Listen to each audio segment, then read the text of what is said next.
I'm Kirk Hanson, Executive Director of the Markkula Center for Applied Ethics at Santa Clara University. Our guest today is Marianne Jennings. Marianne and I have been colleagues in the world of business ethics education for many years. She wrote a very influential book called The 7 Signs of Ethical Collapse. Today, Marianne is an emeritus professor of legal and ethical studies at Arizona State University, an author, a consultant on ethical issues in corporations, and we're delighted to have her here today at Santa Clara. Marianne, welcome. Thank you for having me. Good. I'd like to get a sense of what this book is all about, The 7 Signs of Ethical Collapse. What is it? What do you mean by the 7 signs of collapse? Well, I got tired of people constantly chasing after bad people and saying, well, we need to get them, and rather step back and say, well, wait a minute. What went wrong in this company or this agency or this organization? Are there things that we should be looking at in advance so that maybe we could say, whoa, let's stop that, and maybe we can prevent their ethical collapse. So the key is proactive. Great. Well, I'm going to read you your 7 signs of ethical collapse and give us a core idea from each of these. So the first is pressure to maintain the numbers. We all have pressure in our lives, but what happened in these organizations is the pressure overtook rational thought. And so they just wanted to meet their numbers. They didn't care if they were manipulating. They didn't care if they weren't real. As long as those numbers were there, they were happy. And so they didn't realize that they were destroying the organization and their reputation and trust in the process. But that's what they would do, whatever it took. It's because you saw this in so many companies that this came up number 1 on your list as a sign of this occurring. Yeah, and it can happen in an agency where you have to improve your numbers on the wait time. Well, they'll start manipulating who counts as a waiter, to get them out of there. So it happens in all organizations when employees are told just meet your numbers. Second one, fear and silence. Everybody sees the ethical issue. But there's such a culture that if anybody raises an issue, very often they are fired, and the other employees say, oh, don't want to go there, don't want to say anything, or nobody does anything in response, and so they become very closed off. They become very fearful of losing their jobs, and so they are silent about the very clear issues that they see evolving. They know they're there, but they're afraid to raise them. Afraid to raise them. Okay. And the third you had was young'uns and iconic leaders. What's that mean? Well, you always have this sort of charismatic, charming, appears in the media a lot, leader of the organization. Superstar CEOs. Superstar CEOs. They are always interviewed and everything else. So they're up there.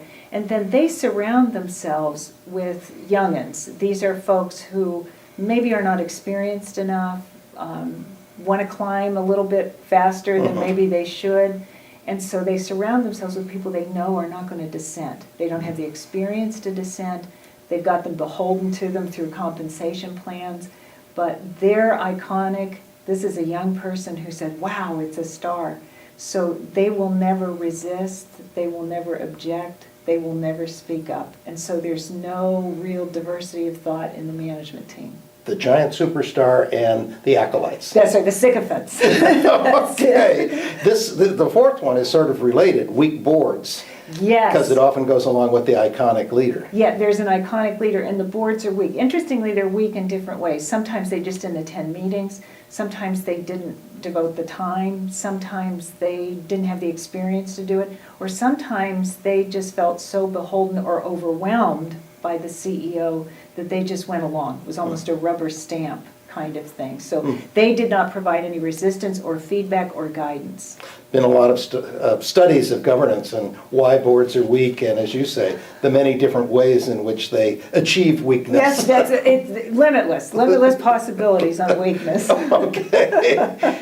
Your fifth one is culture of conflicts, that some organizations have cultures that tolerate conflicts of interest. Yes, you'll have the CEO, for example, will have a company on the side that does business with the corporation, and so, that they make more money from that. Then everybody wants the same conflict. Everybody wants the same thing. And then board members, they were very often conflicted, not necessarily with statutory conflicts where they're working for the company or something else, but they sit on the same nonprofit as a CEO. They may manage a trust fund for the CEO. So It's private kinds of things, but they're beholden to each other, so that if they speak up, it's going to get rid of all of those extra benefits that they have through the conflicts. Oh, so it can be a private conflict of interest with an individual CEO Yes, or yes. influential person, or a culture in which the company tolerates certain kinds of conflicts Both, you have in both of relationship. those, and since Sarbanes-Oxley, it's been more of the private conflicts, because we kind of made the disclosures on the other kinds and prohibited them, but you'll see, well, he's my wife's physician very often, so that, just private little conflicts like that. Interesting. Number 6. Yes. Innovation like no other, that our company's special? And they all felt like the rules of business and accounting and governance, those are for the dullards of the world. We're special. We're smart. We're above that. We really know what we're doing. And so there was a lot of disregard of rules because they saw them, they fancied themselves above the fray. We don't have to slug it out in the middle of the field. We're the end runners. We've got talent here. And so they would really bend the rules a great deal. Either the rules don't apply because we're so good and we're so valuable. Right, or we can't see the wisdom in the rules. Oh, the rules just don't match the kind of innovative That's right. enterprise that we are. We're better, we're smarter, we're going to do business like no one's ever done business before. And I guess the example there that's prime is Enron. Yes. That is given as we're the smartest guys in the room. Yes, and they believed it. And that's a culture, maybe not as extensive as it was in Enron, but that's a culture where people say, no, we're better than that. And we would never, they never see themselves quite in that same eye as they should. Okay. The last one that you had is that often having very strong goodness in certain areas of life can be used as a rationale why it can be sloppy or unethical in others.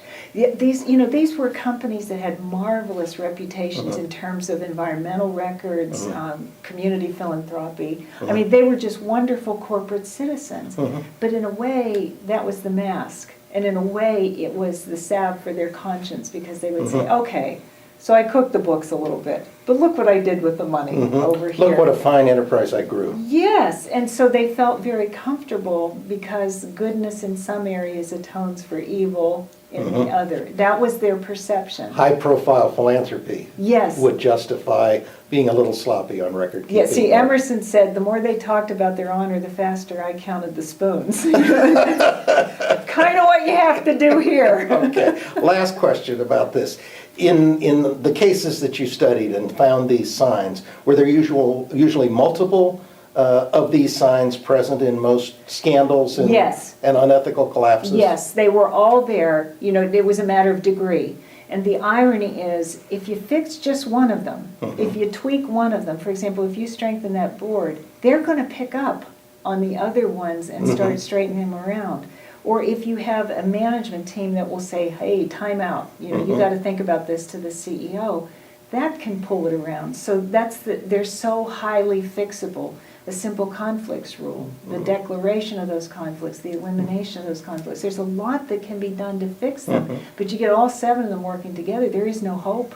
They're going down. It's that simple. But the good news is that making some progress in one or a couple One or of them. more will very much help you.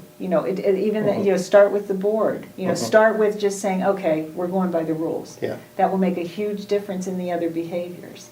Thank you for the contribution that this book has given to our understanding of unethical collapse and ways of dealing with unethical cultures and problems. Well, I hope it prevents a few. Oh, great. Thank you, Marianne. You're welcome.